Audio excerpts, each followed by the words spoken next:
Porque eu vos digo que desde agora não me vereis, nem sabereis que sou aquele de quem os profetas escreveram até que digais: Bendito o que vem em nome do Senhor nas nuvens do céu, e todos os santos anjos com ele. Então entenderam seus discípulos que ele retornaria à terra depois de haver sido glorificado e coroado à mão direita de Deus. E Jesus saiu e afastou-se do templo. E aproximaram-se dele os seus discípulos para ouvi-lo, dizendo: Mestre, fala-nos a respeito dos edifícios do templo, pois disseste: serão derrubados e se vos farão desertos. E Jesus disse-lhes: Não vedes todas essas coisas e não as compreendeis? Em verdade vos digo: não ficará aqui, neste templo, pedra sobre pedra que não seja derrubada. E Jesus deixou-os e subiu ao Monte das Oliveiras. E estando assentado no Monte das Oliveiras, chegaram-se a ele os seus discípulos em particular, dizendo: Dize-nos quando serão essas coisas que disseste a respeito da destruição do templo e dos judeus, e qual é o sinal de tua vinda e do fim do mundo, ou seja, a destruição dos iníquos que é o fim do mundo? E Jesus respondeu e disse-lhes: Acautelai-vos, que ninguém vos engane, porque muitos virão em meu nome dizendo: Eu sou Cristo, e enganarão a muitos. Então vos hão de entregar para serdes atormentados e matar-vos-ão, e sereis odiados por todas as nações por causa de meu nome. E então muitos serão levados a pecar, e trair-se-ão uns aos outros, e uns aos outros se odiarão. E surgirão muitos falsos profetas e enganarão a muitos. E por sobejar a iniquidade, o amor de muitos esfriará. Mas o que permanecer firme e não for vencido, esse será salvo. Quando, pois, virdes a abominação da desolação de que falou o profeta Daniel, concernente à destruição de Jerusalém, então estareis no lugar santo. Quem ler, entenda.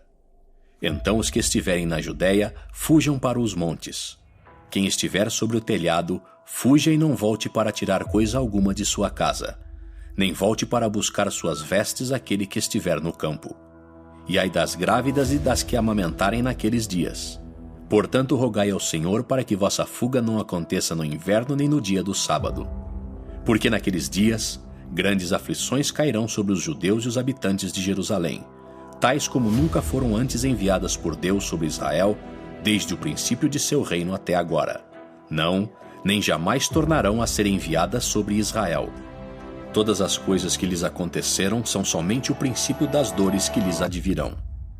E a não ser que aqueles dias fossem abreviados, nenhum de sua carne se salvaria, mas por causa dos eleitos, de acordo com o convênio, aqueles dias serão abreviados. Eis que essas coisas vos disse em relação aos judeus, e também após as aflições daqueles dias que cairão sobre Jerusalém, se alguém vos disser: Eis que o Cristo está aqui, ou ali, não lhe deis crédito, porque nesses dias surgirão também falsos cristos e falsos profetas, e farão tão grandes sinais e prodígios, que se possível enganarão até os eleitos, que são os eleitos de acordo com o convênio. Eis que vos digo essas coisas por causa dos eleitos, e também ouvireis de guerras e rumores de guerras. Vede que não vos inquieteis, pois tudo que vos disse deve acontecer, mas ainda não é o fim. Eis que eu vô-lo disse antes. Portanto, se vos disserem: Eis que ele está no deserto, não saiais.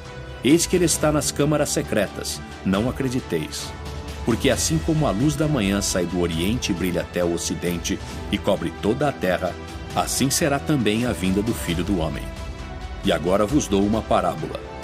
Eis que onde estiver o cadáver, aí se ajuntarão as águias. Assim também serão meus eleitos reunidos dos 4 cantos da terra. E eles ouvirão de guerras e rumores de guerras. Eis que falo por causa de meus eleitos. Porque nação se levantará contra nação e reino contra reino. Haverá fomes e pestes e terremotos em vários lugares. E também, por sobejar a iniquidade, o amor de muitos esfriará, mas o que não for vencido, esse será salvo. E também este evangelho do reino será pregado em todo o mundo, em testemunho a todas as nações. E então virá o fim, ou seja, a destruição dos iníquos.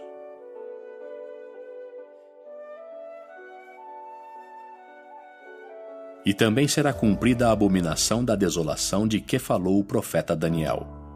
E imediatamente após a aflição desses dias, o sol escurecerá e a lua não dará a sua luz, e as estrelas cairão do céu, e os poderes do céu serão abalados. Em verdade vos digo, essa geração, na qual essas coisas serão mostradas, não passará até que tudo o que eu disse seja cumprido. Contudo chegarão os dias em que o céu e a terra hão de passar. Minhas palavras, porém, não passarão, mas todas serão cumpridas.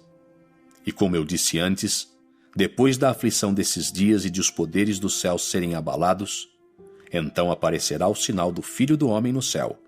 E então todas as tribos da terra se lamentarão, e verão o Filho do Homem vindo nas nuvens do céu, com poder e grande glória. E o que entesourar minha palavra não será enganado, porque o Filho do Homem virá e enviará seus anjos adiante dele, com o grande som de uma trombeta, e eles ajuntarão o restante de seus eleitos dos quatro ventos, de uma a outra extremidade do céu. Aprendei, pois, a parábola da figueira. Quando já os seus ramos se tornam tenros e ela começa a dar folhas, sabeis que está próximo o verão. Assim também, meus eleitos, quando eles virem todas essas coisas, saberão que ele está próximo, sim, às portas. Mas daquele dia e hora ninguém sabe, não, nem os anjos de Deus no céu, mas unicamente meu Pai. Mas como foi nos dias de Noé, assim será também na vinda do Filho do Homem. Porque será com eles como foi nos dias anteriores ao dilúvio. Porque até o dia em que Noé entrou na arca, eles comiam e bebiam, casavam-se e davam-se em casamento. E não perceberam até que veio o dilúvio e levou-os a todos. Assim será também a vinda do Filho do Homem. Então será cumprido aquilo que está escrito, que nos últimos dias, estando dois no campo, será levado um e deixado o outro. Estando dois moendo no moinho, será levado um e deixado o outro. E o que digo a um, digo a todos os homens. Vigiai, pois, porque não sabeis a que hora há de vir o vosso Senhor. Mas sabei isto, se o bom pai de família soubesse a que vigília viria o ladrão, teria vigiado e não teria deixado minar a sua casa, mas estaria preparado. Por isso, estai vós preparados também, porque o Filho do Homem há de vir à hora em que não pensais. Quem é, pois, o servo fiel e prudente que o seu Senhor constituiu sobre a sua casa para dar o sustento a seu tempo? Bem-aventurado é aquele servo que o seu Senhor, quando vier, achar fazendo assim. E em verdade vos digo que o porá sobre todos os seus bens. Mas se aquele mau servo disser no seu coração, o meu Senhor retarda a sua vinda, e começar a espancar os seus conservos e a comer e a beber com os ébrios, virá o Senhor daquele servo num dia em que não o espera e à hora em que ele não sabe, e separá-lo-á e destinará a sua parte com os hipócritas. Ali haverá pranto e ranger de dentes. E assim virá o fim dos iníquos, de acordo com a profecia de Moisés que diz: eles serão afastados dentre o povo, contudo não é ainda o fim da terra, mas está próximo.